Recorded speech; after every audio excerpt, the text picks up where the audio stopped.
안녕하세요. 캐나다 육아데디입니다. 누구나 이민을 와서 살아가는 가치관은 다르지만 편하게 잘 살고 싶은 마음은 아마도 다 똑같을 거라고 생각하고 있습니다. 제가 저번 영상에 캐나다 연금에 대해서 영상을 올렸었는데요. 대략적으로 65세가 되었을 때 이제 두 분이 받을 수 있는 금액이 약 2,500불 정도라고 저는 생각을 하고 있습니다. 이제 여러분은 그 금액을 어떻게 생각하시나요? 2,500불이 많다고 생각하는 분도 계실 거고, 이 정도 금액은 정말 택도 없다고 생각하는 분들도 아마 계실 거라고 저는 생각을 합니다. 한국 같은 경우에는 이제 50세만 돼도 벌써 은퇴를 준비를 해야 되고, 그리고 연금 시스템도 그렇게 좋지가 않아서 걱정이라고들 많이들 말씀하시는데, 캐나다 같은 경우에는 마음만 먹으면 올해까지 일도 할 수 있고, 그리고 제가 말씀드렸듯이 연금 자체도 괜찮은 그런 정도의 이제 복지를 하고 있는데요. 캐나다는 복지도 좋고 연금도 좋은데 왜 내가 재테크를 생각해야 되지? 라고 생각하실 수 있겠지만, 이번 제 영상을 끝까지 보신다면 캐나다에서도 재테크를 반드시 해야만 되는 그런 이유를 제가 이번 영상에서 말씀드리겠습니다.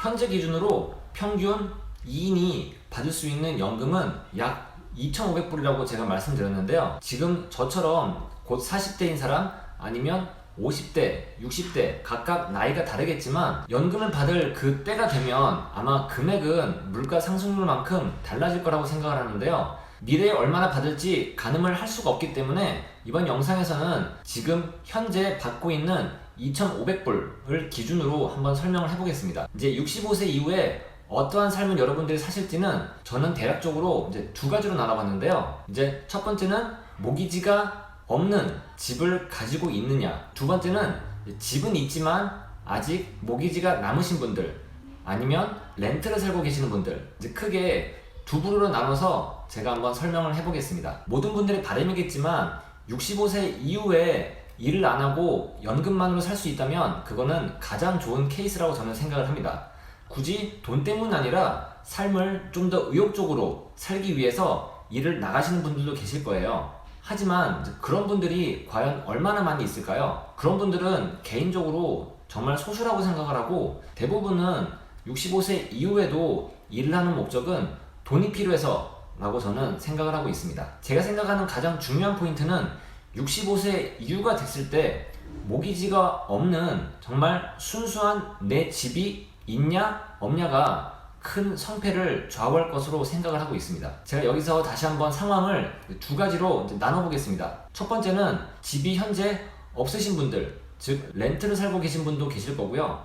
그리고 두 번째, 집은 있지만 내가 65세가 될 때까지 모기지를 다 갚지 못할 그런 분들도 많이 있을 거라고 생각을 합니다. 그럼 먼저 첫 번째, 렌트를 살고 있는 분들에 대해서 한번 얘기를 해보겠습니다. 앞전에도 제가 말씀드렸겠지만 집이 없으시다면 아마 연금으로 받는 2,500불 중에 대다수 금액은 렌트를 내는데 사용되어질 거기 때문에 아마도 2,500불은 생각을 할 필요 없이 모자르는 그런 금액이 될 거라고 저는 생각을 합니다. 여러분들이 잘 알고 있는 토론토 놀수역 쪽에 콘도가 3억대에서 지금은 약 5억대로 2억 가까이 가격이 올랐는데요. 다운 페이먼트를 천천히 모아서 집을 산다고 생각을 하면 아마 캐나다 토론토나 밴쿠버에서는 영원히 집을 살 수가 없으실 겁니다. 토론토는 최근 5년 동안 거의 연 10%에 가까운 어마어마한 금액이 상승을 해왔는데요. 이제 이 금액을 조금 체감이 오기 쉽게 설명을 해드리면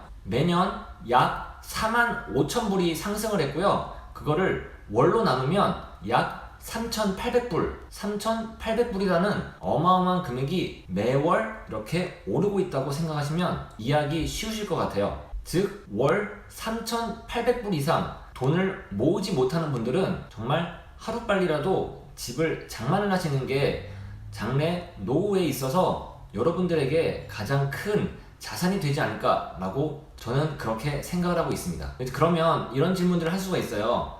저는 다운 페이먼트가 너무 부족하고, 그리고 아시겠지만 토론토, 밴쿠버 집값이 너무 비싸서 이건 뭐 거의 살 수 없는 집값 아닌가요? 라고 질문도 많이 하시고 그렇게들 생각을 하고 계시는데, 다운페이가 없으신 분들은 다운페이를 모으기 위해 좀 더 허리띠를 조르고 열심히 모아서 아니면은 부모님에게 비빌 언덕이 있으신 분들은 그렇게라도 하셔가지고 다운 페이먼트를 만드는 게 가장 중요하다고 저는 생각을 하고요. 극단적으로 얘기해서 다운 페이먼트 할 돈이 조금 모자라시다면 한국에서 다른 대출을 받아오더라도 그 금액을 맞춰서 빨리 사시는 게 지금 끝없이 오르고 있는 인플레이션 그리고 끝없이 오르는 집값 상승분을 조금이나마 막을 수 있는 그런 최소한의 방법이 아닐까라고 저는 생각을 하고 있습니다. 말씀드렸겠지만 머뭇거리는 지금 이 순간에도 매월 집값은 약 3,800불씩 최소 그 정도로 오르고 있기 때문에 여러분들이 어떠한 선택을 하는 게 현명한 건지는 다시 한번 잘 생각해보면 좋을 것 같습니다. 아니 그러면 다운 페이먼트 모으는 건 좋은데 토론토에 이렇게 비싼데 어떻게 집을 살 수가 있냐고요. 제 인컴이 이렇게 되는데도 모기지가 나오지 않아서 살 수가 없는데 어떻게 해야 되죠? 라고 물으신다면 사실 토론토 집값이 많이 비싸진 거는 사실입니다. 하지만 아직도 토론토에서 방 3개짜리 그리고 약 40만 불대의 집이 있다고 생각하시면 여러분들의 생각도 막 달라지실 겁니다. 하지만 제가 이 집을 여러분들에게 이제 보여드리면은 많은 반응들이 이렇게 나올 것 같습니다. 아니 여기는 동네도 별로고 중국 사람도 너무 많이 살고 이거 보세요. 집 외관도 너무 좀 헐었고 그리고 관리비도 너무 비싸서 이런 집은 살면 돈도 못 벌고 가격이 오르지도 않아요. 이런 집은 사면 골치만 아프고 아유 그냥 저는 깔끔한 괜찮은 동네에서 렌트를 살겠습니다 라고 말하는 분이 많으실 거라고 저는 생각을 하고 있습니다. 하지만 현재 여러분들이 렌트로 좋고 괜찮은 지역에 사실지 아니면 미래를 위해서 재테크 즉 투자를 한다고 생각을 하시고 지금 그런 집을 사셔가지고 보유를 하신다면 미래에 65세가 되었을 때 그런 집이 여러분들의 든든한 자산이 돼서 여러분들의 노후를 책임져 줄 거라고 저는 생각을 하고 있습니다. 표에도 보시면 아시겠지만 이 집이 그렇게 좋은 퀄리티는 아니지만 분명히 가격이 많이 상승을 했고 이분은 집을 삼으로 인해서 얼마 정도의 자산을 불리고 돈을 벌었음을 여러분들도 알 수 있을 겁니다. 이번에는 이제 두 번째 케이스를 제가 한번 얘기해 보도록 하겠습니다. 현재 집은 있지만 모기지가 아직 있어서 65세가 됐을 때는 내가 아직도 모기지가 좀 있어서 일을 더 해야 될 것 같아 라는 분들이 이제 상당히 많으실 건데요. 그러면 65세 때 2,500불을 번다고 할지언정 내가 모기지를 내고 이렇게 하다 보면 거의 렌트를 사는 분과 지출이 비슷하다고 저는 생각을 하고 있습니다. 그리고 행여나 65세가 돼서도 집에 모기지가 없으신 분들은 2,500불 가지고도 정말 여유있게 살 수 있을까? 라고 이제 질문을 던지신다면 아마 여유있게 취미생활도 하고 여행도 다니고 그 정도의 돈은 저는 아니라고 생각을 합니다. 이제 그렇다고 하지만 이제 두 번째 범주에 속하시는 분들이 정말 조심해야 될 부분이 어떤 게 있냐면 모기지를 절대로 빨리 갚으시려고 생각을 하신다면 그거는 재테크에 있어서 좋지 않은 생각이라고 저는 말씀드리고 싶습니다. 아니 지금까지 모기지를 빨리 갚아가지고 65세 될 때까지 모기지를 없게 만들려고 해놓고서 무슨 말을 하고 있는 거예요? 라고 이제 질문을 주실 수가 있는데요. 만약에 여러분들이 지금 거주하고 계신 집이 영구 거주할 목적이시라면 저는 과감하게 빨리 빚을 갚으라고 말씀을 해드리고 싶습니다. 하지만 그 집이 여러분들이 죽을 때까지 영구히 거주할 목적의 집이 아니라고 하면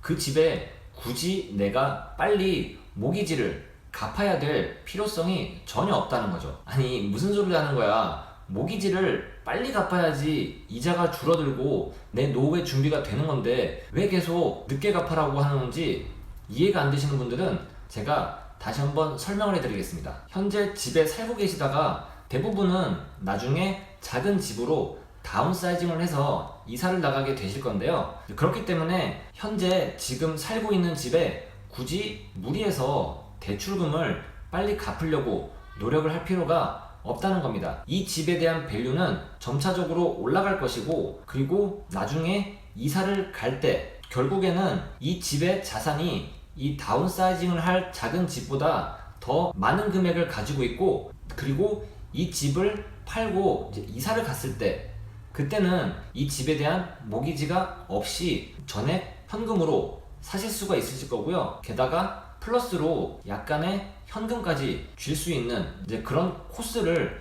여러분들이 생각을 하신다면 모기지를 갚는 데 있어서 좀 더 마음이 편안하고 그리고 노후 준비에 있어서도 더 괜찮은 그런 대안이라고 저는 생각을 하고 있습니다. 그리고 나중에 다운사이징을 생각하고 계신 분이라면 매달 남는 돈을 모기지를 갚는 데 쓰시지 마시고 이 금액이 100불이 됐든 500불이 됐든 이 금액을 다른 데 투자를 하신다면 이 금액이 또 자라고 자라서 여러분들이 65세가 되셨을 때 더 큰 현금성 자산으로 여러분들에게 선물을 안겨줄 그런 재테크 수단이 되는 것을 여러분들도 한번 생각해 보신다면 좋을 것 같습니다. 은행에 내 귀중한 돈을 매달 이렇게 갖다 바치는 건 내가 현재 할 수 있는 기회비용을 모두 날려버리는 것이고, 그리고 내가 현재 레버리지를 쓸 수 있는 그런 종잣돈, 시드머니를 사용할 수 없이 그렇게 은행에 보내어지는 돈이라고 저는 생각을 하기 때문에 그 점에 대해서도 여러분들이 한번 생각해 보신다면 좋을 것 같습니다. 즉 여러분들이 모기지를 항상